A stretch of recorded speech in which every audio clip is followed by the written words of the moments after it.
Rómulo Gallegos fue un venezolano de primera, hombre que usó el poder de la educación para evitar a toda costa la violencia.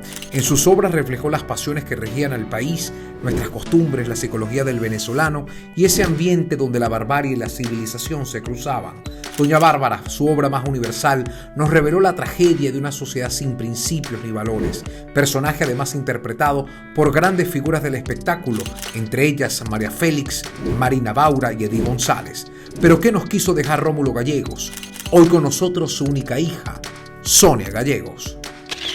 Algún día será verdad. El progreso penetrará en la llanura y la barbarie retrocederá vencida. Rómulo Gallegos. Bueno, señora Sonia, feliz de este encuentro, de poder rememorar la figura estelar para la historia que significa su padre, pasarnos por tantas experiencias, pero sobre todo esa interpretación y reflejo que quiso a través de su obra dejarle a los venezolanos en sí lo que representaba nuestra idiosincrasia. Y ciertamente su padre es considerado como el novelista venezolano más importante del siglo XX y uno de los grandes literatos latinoamericanos, lo hablábamos. Fue un hombre que reflejó en sus escritos las pasiones sociales que regían al país, la inestabilidad política, describió a la perfección nuestras costumbres, la psicología del venezolano y ese ambiente donde la civilización y la barbarie hacían vida. ¿Qué nos quiso dejar Rómulo Gallegos a través de su obra? ¿Y cuál es para usted el rasgo más preciso que pudo describir del venezolano en sí?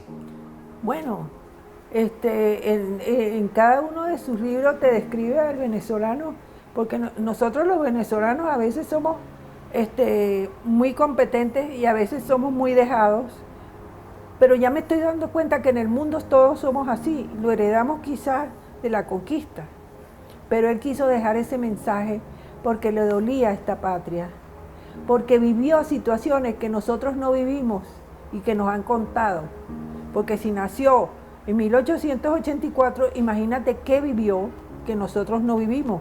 Ahora nosotros tenemos que dejar en todo lo que contamos la historia que vivimos y la que estamos viviendo y los mensajes que de nuestros padres recibimos, de lo que han escrito estos personajes, no solamente Rómulo Gallegos, hay otros escritores, cada uno ha sentido esta Venezuela que ama, sufre y espera. Tú lees los versos de Andrés Eloy con El limonero del Señor o Doña Bárbara o Sobre la misma tierra. Cualquiera de esos libros tiene un mensaje interior, pero tenemos que hacer que nuestros hijos o nuestros nietos entiendan ese mensaje, porque la vida, no solamente aquí en el mundo, ha ido cambiando. Ahora es la pantalla de vidrio, ahora es el internet, el Facebook, y no se sientan a leer un libro que te deja un mensaje que lo puedes consultar cada vez que quieras. Y no todo el mundo tiene el privilegio de tener una computadora. Entonces a mí me da mucha tristeza cuando veo mis libros en la biblioteca y digo, ¿y a quién se los dejo si nadie quiere leer? Y cada uno de esos libros o esos poemas tiene un mensaje, a veces negativo, a veces positivo, pero es importante analizarlos. Justamente en esos escritos su padre también reflejó ese ADN del venezolano, pero sobre todo el de aquella época, y nos alertó sobre esos males que merodeaban o sucumbían al país. ¿Cómo puede definir o cómo definiría Rómulo Gallegos estos tiempos actuales? Bueno, si estuviera vivo, haría una edición muy especial de Doña Bárbara, porque la barbarie está. Y eso no lo podemos negar ninguno. La barbarie está en todos los sentidos. ¿Te imaginas esta barbarie de la peste que tenemos ahorita? Dices que Doña Bárbara ya no viene en caballo, viene en el aire, viene en el espíritu y nos transmite como se transmite la peste. Entonces, nosotros tenemos que enseñar a nuestros hijos o a la gente joven que tenemos alrededor, contarles el cuento del pasado, como yo oía los cuentos de mi padre, como leí todas sus experiencias con sus alumnos que eran rebeldes, que mi papá entraba al salón en el año 28 y aquellos muchachos se portaban malísimo y entonces había se llamaba a una manifestación de los jóvenes, pero entonces ellos declararon temblor, temblor y empezaron a golpear el piso del salón. Entonces mi papá, que se quedó sentado la hora que tenía que dar la clase de moral y cívica, le dijo, ha terminado la clase. Y los estudiantes entendieron y salieron corriendo para la calle en el año 28. Entonces, esas lecciones que daba Rómulo Gallegos con sus actitudes influyeron tanto en sus alumnos que uno que venía del Táchira, cuando se iba que se graduó, le dijo, maestro, por usted tomé conciencia de que hay algo que no se debe usar y quiero dárselo a usted. ¿Y qué es, hijo? Aquí tiene mi revólver, porque con la violencia no se llega a ninguna parte. Entonces esos eran los ejemplos que él daba. Con doña Bárbara se puso en manifiesto y además su preocupación de la Venezuela cruel, insensible. En su gran novela nos mostró las consecuencias de todos los males que hoy nuevamente están latentes en la sociedad: la traición, el despotismo, la corrupción, la brujería, la injusticia. ¿Cuál era la mayor preocupación de Rómulo Gallegos y cuál de esos males usted siente que se ha perpetuado en la sociedad venezolana? Bueno, yo creo que todos los males, porque no puede ser que tú tengas a alguien en una tumba y te violenten la tumba. No puede ser que tú salgas y te brinquen para quitarte el teléfono, como pasó con un primo mío, porque tenía un teléfono, le pegaron un tiro. Claro, la violencia ha cambiado, porque ahora existe el revólver más fácil de conseguir, pero sigue la violencia, sigue en todas partes. Y tú lo ves en el noticiero, cuando puedes oír un noticiero. Ya no se pueden leer periódicos porque no hay periódicos. No, me da mucha lástima porque los periódicos eran muy importantes por los artículos y por las noticias que te traía. Todo eso se refleja en los libros de mi papá. La esclavitud, la violencia, todo eso está vigente y sigue vigente aquí y en América Latina. En doña Bárbara están presentes esas tragedias. Allí se representa una mujer indomable, recia consigo misma, una mujer que no pudo aplacar tanto daño social que se le hizo y transformó esa ira en una mujer dispuesta a arrasar con todo. Ahora, esa figura de doña Bárbara sigue galopando por América Latina. Ese espíritu de esa obra sigue reflejándose. Ahora es más fuerte, porque ahora la mujer tiene más poder. Y entonces entre la mujer y el hombre, el poder es más fuerte. Antes la mujer era relegada y se sentía tan relegada que existía la doña Bárbara escondida, porque la tenían adentro en el espíritu y no la sacaban al aire. Y él la sacó. Y cuando a Juan Vicente Gómez le dijeron que esa novela era en contra de él, la puso a leer un día y ya cuando le estaba leyendo la novela, se hizo de noche y le dijo el ministro, mire, mañana le sigo leyendo el libro. No, mañana no, prendan todos los faros porque ese libro es muy bueno. Tenía esa agudeza, pero la malignidad del otro lado, ¿no? Y siempre decían que era en contra de él, y mi papá decía, no es contra él, es contra la violencia que hay aquí. Entonces sigue esa violencia trasladándose por América Latina, ese espíritu de doña Bárbara. Sí, lo que pasa es que ya nadie lee, casi nadie quiere leer. Y te lo han demostrado las editoriales, que ahora no publican casi esos libros. Y es muy importante, porque eso a medida, claro, cuando uno es muy joven, no entiende bien, pero a medida que va creciendo y va viviendo la realidad, se adentra más en los libros y se da cuenta que es verdad. ¿Qué opina usted sobre la diva del cine mexicano María Félix, luego de protagonizar esa historia que escribió su padre y ese sobrenombre que se le adjudicó como la doña, ¿no? Un calificativo además que la gente considera acertado. La gente que conoció a María Félix y decían que tenía aires de doña Bárbara. ¿Qué fue la opinión de su padre sobre esa figura y sobre todo con esa interpretación? Bueno, no, mi papá delante de nosotros no opinaba. Lo único es que nos contó que la mujer se sentía fúrica porque ella no quería vestirse así como vestían a doña Bárbara. Y él le dijo, mire señora, doña Bárbara era una mujer que se vestía con una ropa muy humilde. Usted no se puede vestir de lentejuelas. Pero la verdad es que no hubo una amistad profunda entre los dos. Solamente que mi papá la vio en un banquete y tenían escogida a otra actriz y mi papá dijo, no, yo quiero que esa sea doña Bárbara.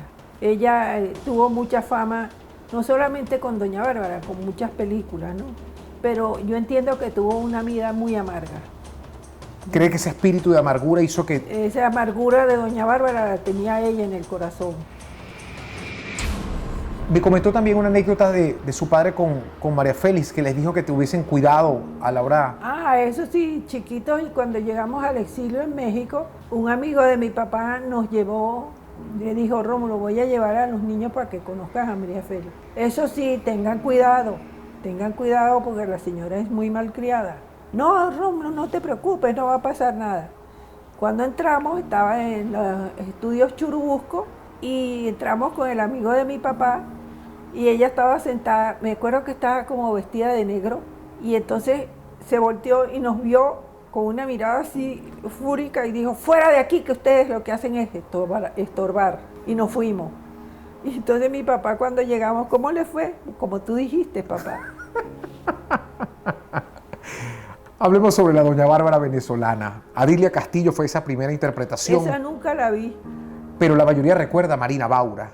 Sí. ¿Qué hubiese opinado su padre sobre esa interpretación? ¿Qué hubiese dicho Gallego sobre ese trabajo de Marina Baura? La verdad es que mi papá no era adicto a la televisión. Nunca la vio. Nos compró la televisora, pero nunca la veía. Y temprano decía, bueno, ya es hora de dormir, no seguir viendo televisión. Entonces, él le gustaba era la música clásica, la ópera.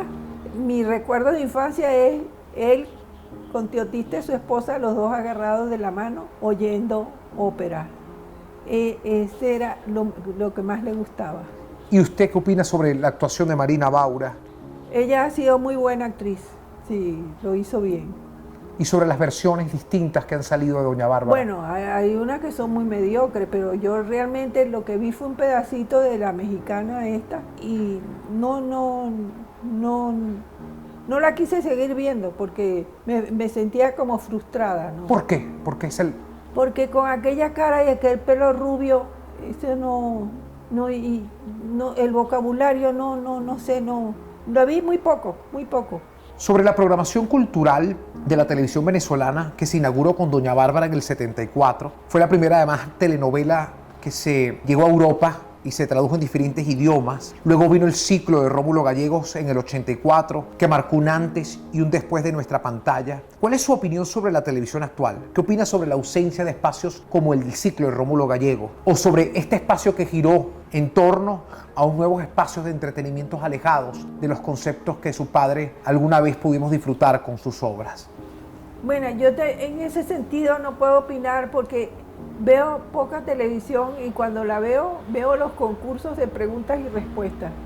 Porque la verdad es que si me pongo a ver los noticieros, me pego un tiro en Juanete del horror que cuentan. No solamente aquí, tú lo que ves en España, cómo un hombre coge y mata a sus hijas en las Islas Canarias y las tira al mar. Entonces la violencia está en todas partes. Doña Bárbara, el espíritu de ella no ha muerto, no ha desaparecido.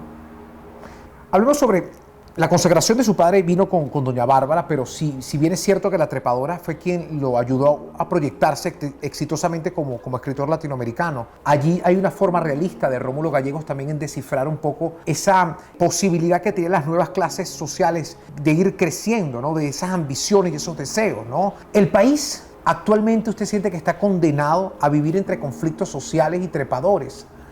Bueno, retrocede en el tiempo y nunca hemos adelantado. Vivimos 10 días de paz y 100 días de horror. Eso lo vivimos aquí y en cualquier país latinoamericano. No me voy a meter los otros porque yo no, pero en Europa también se ve. Entonces, es como cuando empiezan los siglos, vienen así como las pestes, las enfermedades, los descubrimientos, los absurdos y lo positivo. Es muy raro porque cuando tú te pones a leer, por ejemplo, la vida de Francisco de Miranda, ¿qué hicieron aquí? ¿Cómo lo trataron? ¿Por qué? Porque era hijo de un bodeguero y era menos que nadie. Si tú eres negro, es porque eres negro. Si eres catire, es porque te pintas el pelo. Bueno, así es todo en el mundo y aquí uno lo siente más porque vive aquí. Pero si tú viajas afuera, tú encuentras que eso está viviéndose en todas partes. ¿Cómo vas a salir con ese indio tan horroroso? ¿O cómo vives? No, es absurdo lo que se está viviendo. Lo sé por mis amigas, porque tengo amigas en Londres, mis amigas mexicanas, y entonces me cuentan todo lo que viven, y es verdad, horrible se está viviendo.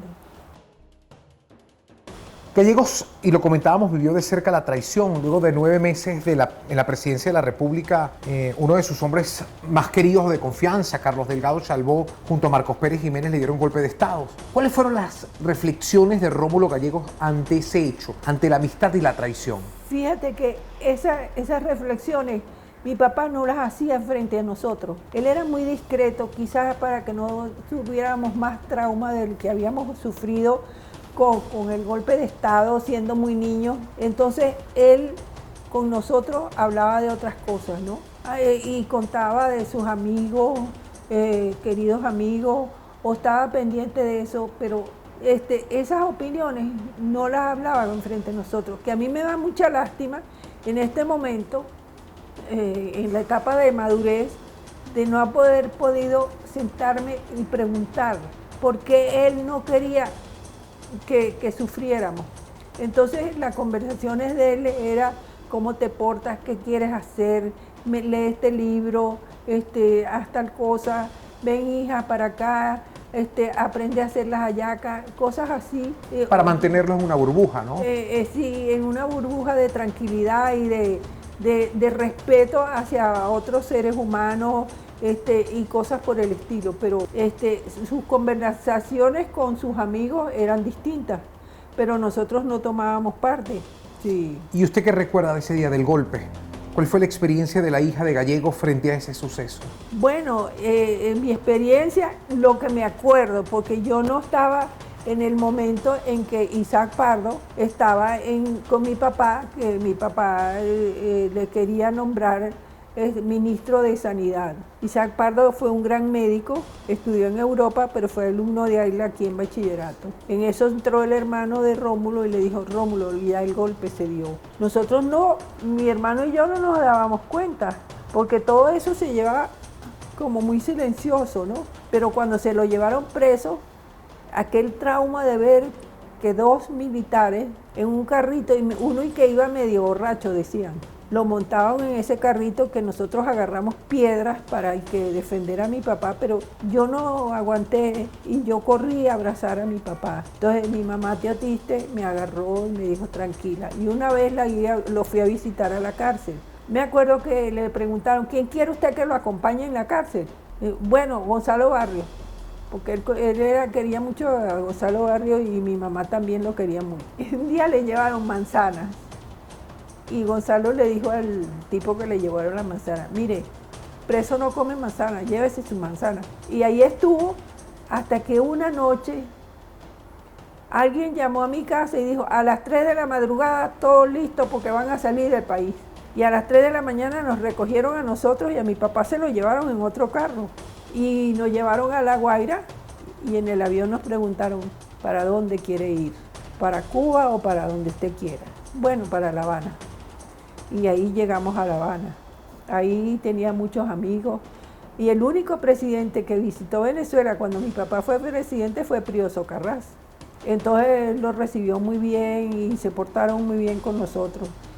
Pero La Habana era muy cara y no podíamos. Entonces nos fuimos a México. Y sí, en México sí pasamos todos esos años. Y fue donde mi papá se inspiró para hacer la brasa en el pico del cuervo o tierra bajo los pies. Sonia recuerda perfectamente el regreso de su padre y su familia a Venezuela luego de años de exilio. Ese era el regreso. Nosotros celebramos en la casa la fiesta de Año Nuevo, ¿no? Todos los venezolanos exilados de cualquier tendencia política, porque ahí no había diferencia, todos nos ayudábamos. O sea que nosotros nos llevaban a la feria y bailábamos y pagaban entradas para recoger para tal venezolano que llegó torturado, o una mujer venezolana que iba a dar a luz y todo. Y en eso dicen: mira, hay rumores de que en Venezuela está pasando algo. Entonces, los estudiantes que estudiaban medicina en México, que todos iban a mi casa, dijeron: hay que ponerse de acuerdo. ¿Quién va a poner la radio de Venezuela a ver qué oye? No, es que no se puede agarrar la radio. Entonces, por fin agarraron Radio Caracol. y como vivían en una pensión, se ponían de acuerdo. A ti te toca a tal hora, a mí a tal hora y a tal hora, a ver qué es lo que está pasando. Hasta que dijeron, se ha ido Marcos Pérez Jiménez. Y entonces fueron a la casa a decirle a mi papá que ya se habían tumbado Pérez Jiménez y la casa se llenó de exilados haitianos y exiliados dominicanos, exilados de distintas partes. Fueron a visitar a mi papá y entonces fue algo grandioso, ¿no? Pero ya entonces mi papá, que tenía a mi mamá embalsamada en el cementerio español, entonces arreglando todas las cosas para traérsela. Fue algo muy dramático porque cuando nos montamos en el avión, dijo, si no cabe la urna de Teotiste, no me voy. Entonces tuvieron que quitar los asientos para que cupiese la urna con las flores. Y entonces así llegamos. Y cuando veníamos en el vuelo, dice el piloto, volamos sobre la zona del Zulia, de Maracaibo, por fin sobre la misma tierra. Y todos se pusieron a llorar. Nos pusimos a llorar, sí. Fue algo hermoso cómo lo recibieron. Lo que pasa es que hacía tanto calor que mi papá bajó y bajó con todo el mundo. Y yo me acuerdo que yo casi de última bajé y no me dejaron entrar al aeropuerto. Entonces me quedé bajo del avión y ahí se me enterraron los tacones en el asfalto.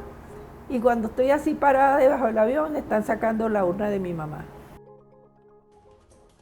Tal vez pasar y evaluar los efectos o los logros de Gallegos durante su permanencia en la presidencia va a ser difícil, pero yo quiero preguntarle a usted, ¿cuál fue el gran acierto o el mayor error de Gallegos en sus meses como primer mandatario? El acierto de mi papá fue la ley del 50-50 del petróleo.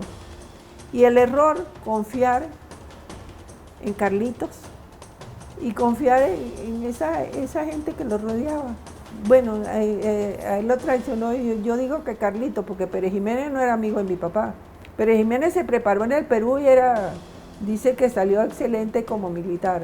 Y Llovera Páez no lo conocí, pero a él le llevaron una carta a Miraflores y le dijeron, renuncia a Acción Democrática, vote a Rómulo Betancourt del país, vote todos estos edecanes y le ponemos otro y seguirá siendo presidente, dijo mi papá.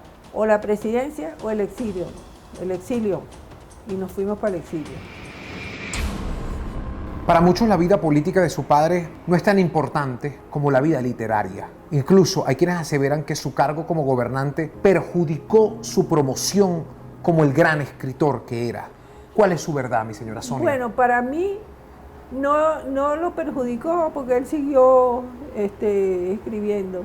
Lo que lo perjudicó es que él creyó en esa gente. En ese sentido, por ejemplo a Carlito, que él lo conoció en Galicia cuando Gómez, y era su amigo, y por eso lo nombra ministro. Le debe haber dolido mucho, porque él le tenía cariño, y a la esposa y a la hija. ¿Cómo será así que la hija era mayor que yo? Entonces cuando la ropa a ella le quedaba chiquita, Carlito iba y con la esposa y me llevaban las chivas a mí como se usaba antes, ¿no?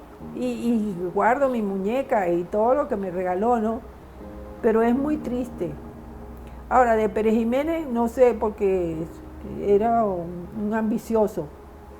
Y Llovera Páez, ni lo conocí, nunca no lo vi. Para los estudiantes de la generación del 28, su padre fue su mayor influencia. ¿Cuál fue la gran lección que dejó en ese grupo de venezolanos que dieron el pecho por cambiar el rumbo de la historia del país? Bueno, yo creo que en las clases que él daba de moral y de cosas de esas y su comportamiento en el liceo, ellos aprendieron mucho. Y ahí hubo muchas personas que después fueron relevantes dentro de la política y dentro de la ciencia. Yo tenía una carta bellísima del fundador del Colegio de Santiago de León de Caracas, que no fue alumno de él, pero le escribió de Francia y le dijo, quiero fundar un colegio, que en la mañana vayan los niños que paguen y en la tarde los niños que no puedan pagar. Y todas esas personas que lo rodeaban siempre estaban buscando consejos de él, siempre lo respetaron. Como te conté, el muchacho que vino de los Andes y le entregó su revólver, le dijo, por usted aprendí a despreciar esto. Y ahí tuvieron personajes como Miguel Otero Silva, Luis Beltrán Prieto Figueroa, todos esos personas que después tuvieron vidas relevantes dentro de la literatura y dentro de la política.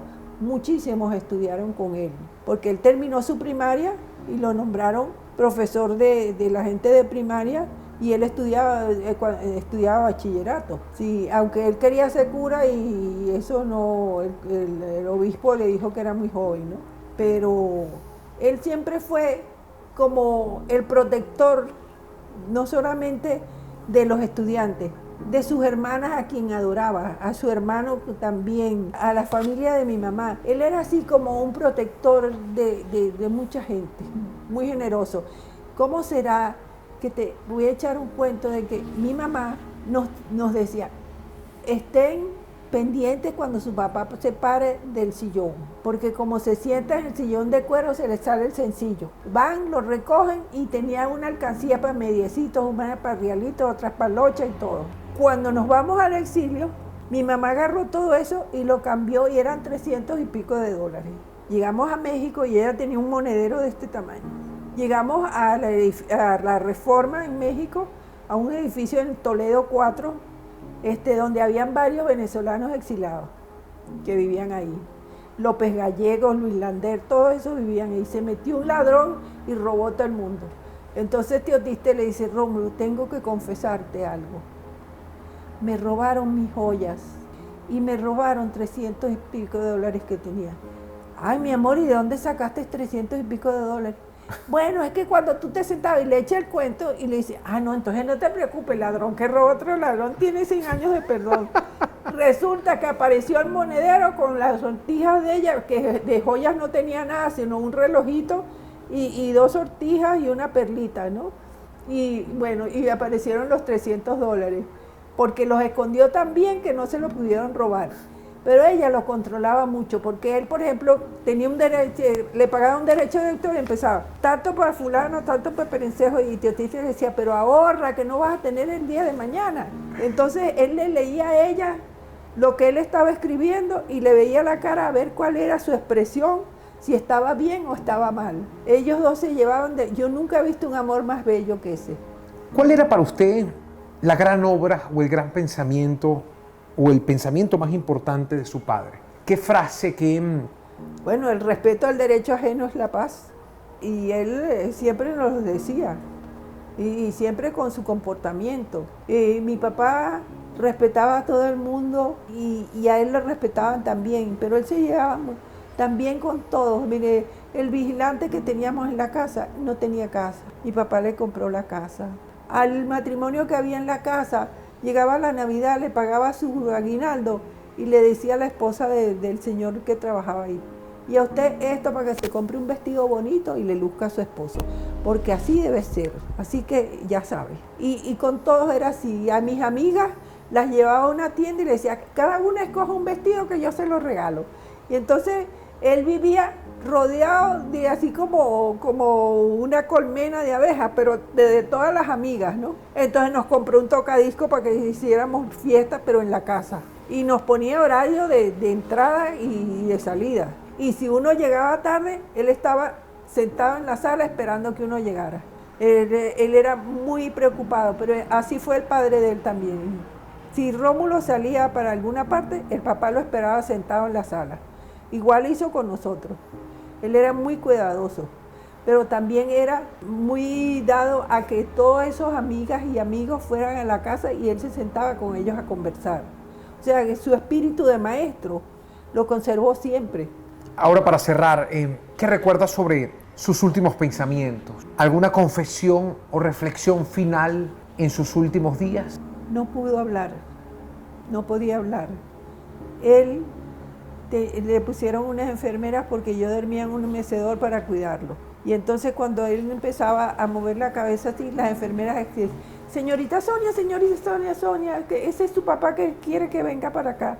Entonces cuando yo llegaba y le agarraba la mano y se la besaba, se sonreía y cerraba los ojos. Esos fueron sus últimos tiempos de vida. No podía hablar. Entonces, yo lo cuidé hasta el último día de su vida y murió en los brazos de mi hermano así.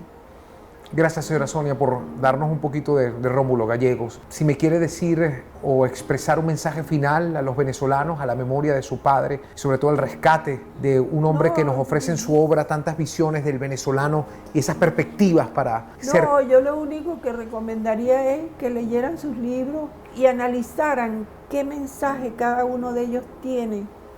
Como te dije del piano viejo, ese mensaje de esa tecla del piano cuando se levanta y los hermanos dejan de pelear. Los hermanos no podemos, porque no es hermano el que nace de los mismos padres, somos hermanos todos venezolanos y tenemos que pensar en esta tierra. Y como dice él, tanto más se pertenece uno a sí mismo cuanto más tenga la vida puesta al servicio de un ideal colectivo. Todos somos hermanos, pero tenemos que sufrir tanto para entenderlo. Así que es lo que yo pienso, que uno debe analizar y darse cuenta.